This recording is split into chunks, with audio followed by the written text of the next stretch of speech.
मेरो साथीको चाहिँ एउटा कुकुर थियो होइन। अब त्यो कुकुरले चाहिँ खालि अब साथीको घर वरिपरि सुँगेको मात्रै गर्थ्यो क्या। अनि साथीले यसो विचार गरेछ क्या। अनि मम्मी बाबालाई भनेछ, मम्मी यसले त यो घर वरिपरि सुँग्दैछ त यसरी क्या अब।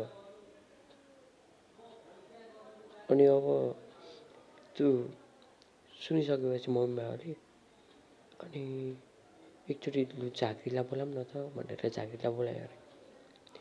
अनि अब झाँक्रीलाई बोलाइसकेपछि झारफुक गऱ्यो अरे। अनि त्यो अब त्यहाँ हिँड्दाखेरि स्मेल आउने होइन, गन्ध पुरा आउने क्या अब लाइक सडेको गन्धहरू होइन। अनि पुलिसलाई इन्फर्म गऱ्यो। अनि एकचोटि जाँच गरौँ न त भनेर खोदाइ भयो। अनि त्यहाँ हेर्दाखेरि यत्रो खोइ के हो होइन, यो दुनियाँको चाहिँ होइन क्या त्यो।